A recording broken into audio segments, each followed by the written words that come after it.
za kuwasaka watu ambao wanaohofiwa kuwa walitangamana na mgonjwa wa virusi vya COVID-19 ambaye alikuwa amethibitishwa. Hata hivyo, maafisa wa kamati hiyo wamesema kuwa kufikia sasa hawajaweza kupata watu hao kwa kuwa nambari zao za simu zilikuwa nadra kuzipata. Kufikia jana, watu 14 kutoka Ruiru walikuwa wamethibitishwa kuwa na virusi vya corona baada ya watu 92 kupimwa virusi hivyo. We have 150 contacts that we have been tracing. We have contacts of confirmed cases, we have 14, and contacts that are coming from wide transmission areas, the ones who are coming from abroad. And basically we have managed to test 92 people. The virus is real. Ruiru is populous. Talk about Ruiru market, Githurai market. We should adhere to Ministry of Health guidelines. The government again has initiated kazi mtaani. I have said that we have identified areas that we have informal settlements. In Q, we have Kisumu Dogo, Masaku in Ruiru, and Matopeni in Ruiru, where we have identified youths who are going to be engaged in public hygiene restoration in our urban centers. Will be used continuously as livelihood guilds to support the fight against coronavirus. We have that place, it's in Yokalimoni ward. We are sealing on the exact family where it is, so that we can fast track on the contacts that person might have had. We need to locate using our other avenues of location. So we want to know the contact people with that person. That's our first case to be reported. Vijana kutoka kaunti ya Nyandarua wamefurika katika afisi ya utawala wa kaunti hiyo ili kujaribu bahati yao kupata kibarua kwenye mpango wa serikali wa kazi mtaani ambao unanuiwa kuwakinga vijana kutokana na makali ya COVID-19. Kulingana na naibu wa county commissioner wa Nyandarua Walter Ngaira, kamati zinazoendesha mpango huo katika maeneo ya wadi zimeanza kupokea maombi kutoka kwa vijana. Hivi majuzi Rais Uhuru Kenyatta alitenga kitita cha shilingi bilioni 10 kufanikisha mpango huo. Za sub-county kuhusiana na mpangilio wa kuajiri vijana ili waweze kupata kazi katika sub-county yetu. All the 26 sub-locations are formed the committees ambazo tunaita formation of hygiene committees kwa kazi mtaani initiative, and we are receiving applications from various youths na tunaendelea kuweka data. By the end of this month we'll be able to give you the data that we have received applications from the youths. Pia tuna wahisani ambao mbalimbali katika jamii ambao walisaidia kupeana chakula kwa about 300 families.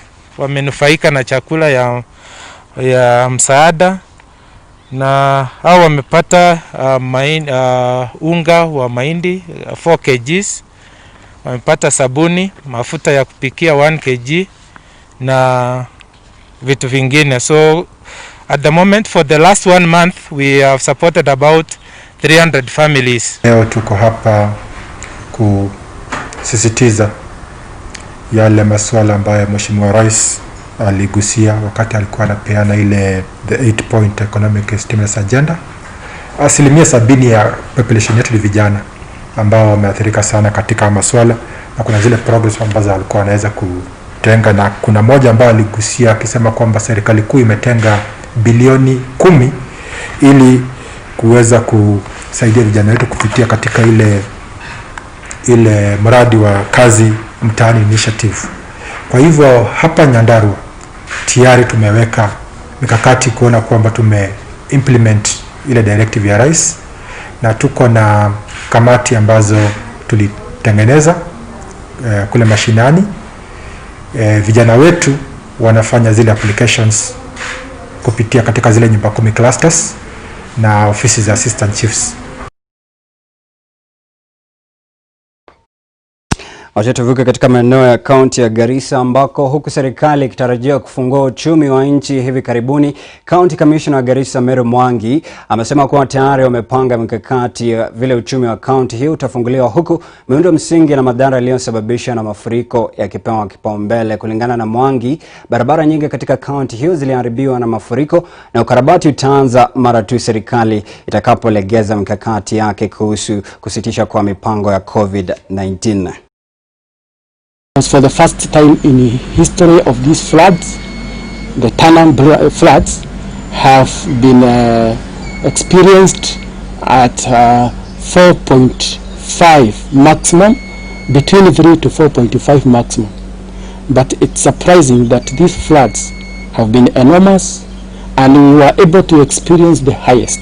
6.2 was recorded in Garissa. This was very high. It has affected a lot. And therefore this is an extraordinary situation, and therefore calling for extraordinary measures. We need to look for a homegrown solution to some of these problems, ranging from thinking about future floods, how they can be they can be overcome, and one of the ways is by maybe trying to build some dikes so that we reduce the amount of water that comes. The government is coming up with certain funds that will help in rehabilitating the roads that have been affected, and even the bridges, so that the economy can move on.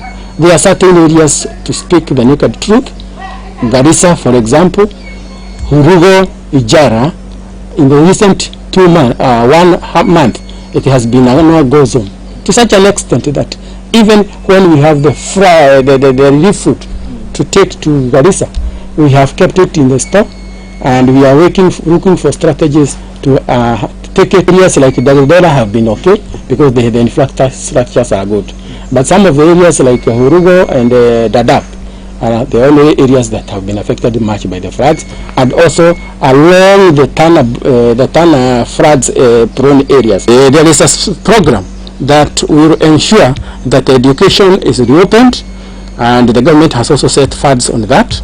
And this is to ensure that teachers are hired adequately, so that the employment opportunities are able to be availed to the youth.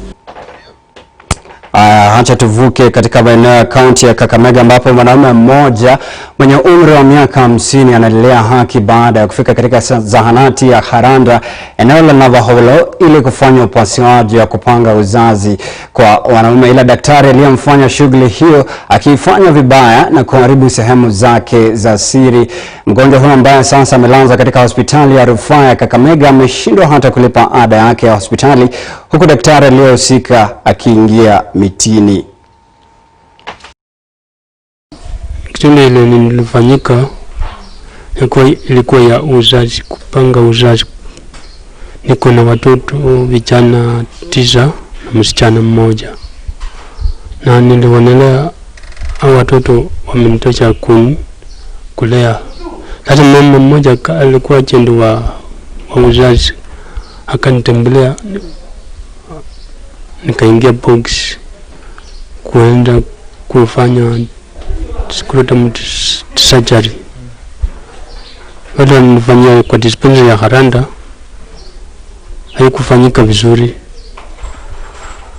Wakanipa madawa kwenda kumeza, lakini sikuona utofauti. Kwa tarehe 6 mwezi huu wa 5, hiyo tarehe 12 nilirudi nyumbani kwa kambi, sikuona nafuu, ikasiti. Sasa hiyo siku tarehe 13, chairman wa kambi mahali tunakaa alinitembelea asubuhi. Akaona vyangu vimesoroteka sana, bila niona nimetofika sana, mwili wa chini umefura sana. Kapika simu kwa daktari ili wanisaidie. Ambulance ilitoka Kakamega kwa hospitali ya Kakamega. My name is Dr. Ruth Negesa Odondi. I'm a general surgeon at Kakamega County General Hospital. The patient came in with necrotizing fasciitis, which is basically a complicated infections of the testes and the perineum. So this was occasioned by the procedure he had before, of which we were unable to ascertain that the person who did the procedure was actually a qualified medical practitioner. So the patient has 9 children, and his desire was to get a method of stopping to reproduce anymore because he feels like he's had enough children. So he was advised by somebody who came to his home about undergoing vasectomy. He was advised on who could do it for him. So he went ahead and went to a certain facility which he could not easily name for us. But after he went there, this procedure was done. Then 5 days later, he started swelling. Then he started noticing change in color of his perineum. And then that's when he came to us about 2 weeks ago. What we did was, first of all, we started him on antibiotics, gave him some pain medication, and then we had to prepare him for theater. And then in theater we had to go and do what we call debridement, which is basically cleaning out and removing out all the dead tissue so that we can try to maintain him having that function for him after he recovers. Atatuvuka katika maeneo ya starehe ambako serikali imetoa zaidi ya barakoa 41,000 katika eneo bunge hilo ili kukinga wakazi kutokana na janga la corona. Naibu wa County Commissioner eneo hilo Anthony Masharia alisema kuwa maski hizi tayari zimegawiwa wakazi wa mitaa hiyo. Haya yanajiri huko mtaa wa Mabada wa Mathare ukiandikisha idadi kubwa ya watu walioathirika na janga la corona baada ya serikali kuzindua mpango wa kuwapima wenyeji na wakazi hao. Basically, this has been done through the national government administrative officers and health workers within Starehe, in liaison and together with our police officers within the sub-county. Publicity has been done in all corners of this sub-county, with a special emphasis on the informal settlements, because that is where many people live, and that is where many people also live without basic amenities or rather have challenges. So we have endeavored to sensitize them on the need to exercise high hygiene, and of course also observe and adhere to all government regulations with regards to COVID-19, so that we can be able to ensure the well-being and the health of all Kenyans. In addition to that, the government has also done distribution of masks, where as a sub-county we have been able to distribute close to 41,620 masks all over Starehe sub-county, and this has been focusing and targeting residents of those informal settlements. We have also targeted a market where we have issued masks to the traders. Shukrani sana mtazamaji. Habari hiyo kutoka maeneo ya Starehe inatukamilishia awamu ya kwanza ya Mwale saa saba, lakini endelea kusemezana nasi kwa nambari yetu ya rafa ambayo ni 22914. Tuko live katika YouTube channel yetu. Unaweza kutustream na kupata pia episodes nyingine nyingi. Tupatane kwa muda usiokuwa mrefu.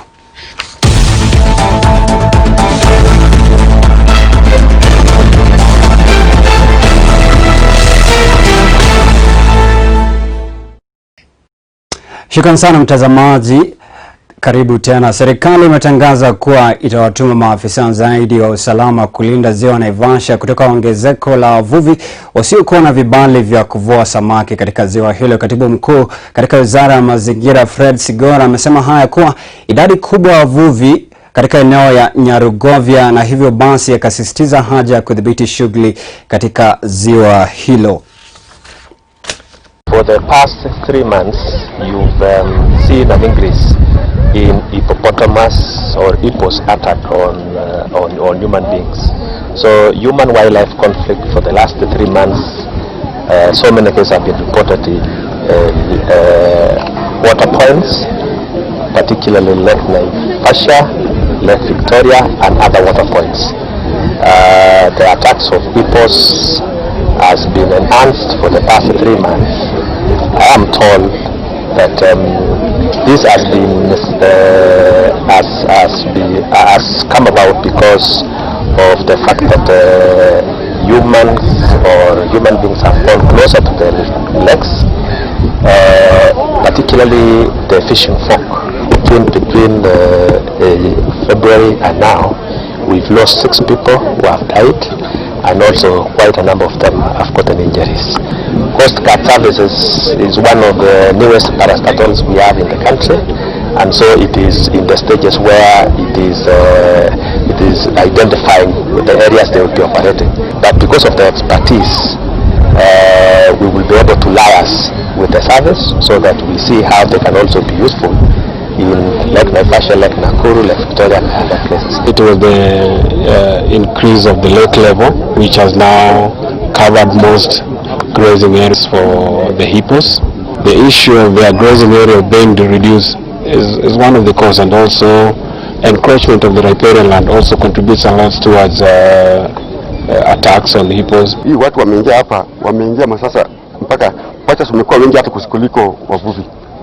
Wale wanaingia kwa kazi mbaya kuvua samaki wa selling, wanafanya koroso mpaka asubuhi, na wanachota hata samaki ndogo ndogo, na tukienda huko kufanya patrol usiku tunakuta na hao wako na yupo mbaya, wanapigana sisi. Wewe enda huko bila askari. Kwa hivyo tunaomba serikali ya county pamoja na national government watushike mikono, tufanye kazi kama jamii uvuvi. Wacha tuandamane moja hadi maeneo ya Nyeri ambako mbunge wa Othaya Gichuki Mugambi ameitaka serikali kulegeza vikwazo vilivyowekwa kudhibiti kuenea kwa virusi vya corona ili kuwezesha shughuli za kufufua uchumi wa nchi. Akiongea katika eneo bunge la mbunge huyo alisema kuwa taifa la Kenya haliwezi ngoja hadi tiba ya virusi hivyo ipatikane, maanake kuwa Kenya na Wakenya ndio watakaoumia zaidi. We are appealing to the president to ease the lockdown, but not because there is no threat of COVID-19, but it's because we know that also economic threat is also major. But we are banking on the discipline of our people. We have had very great advice from our CS Health, Honorable Mutahi Kagwe, and I think if people get disciplined, if people are disciplined, you know that we can escape this disaster. But if people are not disciplined and we open the economy, again we'll be crying every day. But in people, that's not what we are looking for. We are looking that by opening the economy, we'll save people lives so that people are not going hungry. We think by opening the economy, people will not suffer. But we are not opening the economy so that again people have freestyle life and then they risk more. Watu 1567 kutoka Nyeri South Sub County saizi wanapokea shilingi 1000 kwa kila wiki ili kuwasaidia kujimudu katika maisha yao. Na kulingana na ripoti zile ambazo tunapata kutoka kwa mashinani, kwa wale ambao walikuwa na shida, saizi wako na nafasi ya kujinunulia chakula na mahitaji yao ya kimsingi katika maboma zao. Shukran sana mtazamaji. Habari hiyo kutoka maeneo ya Othaya inatukamilishia jamvi la Mwale saa saba. Endelea kusemezana nasi kwa 22914. Anaitwa George Indako ambaye anatutazama kutoka maeneo ya Kitengela Milimani. Anasema schools should be postponed till normalcy resumes. Kenyan schools have no capacity to uphold the Ministry of Health guidelines, especially on the 1 meter rule during classes. Haya, tumepata ujumbe wako George Ndako. Mtazamaji, endelea kusemezana nasi kwa 22 914. Unaweza tupata pia katika mtandao wetu wa kijamii Facebook, Twitter na YouTube ambayo ni Mwangaza TV. Twitter ni Mwangaza_TV. YouTube channel yetu ni Mwangaza TV Kenya. Jina langu ni Brian Sanko, mfasiri wetu wa lugha ya ishara alikuwa ni Naomi Mathu. Inshallah.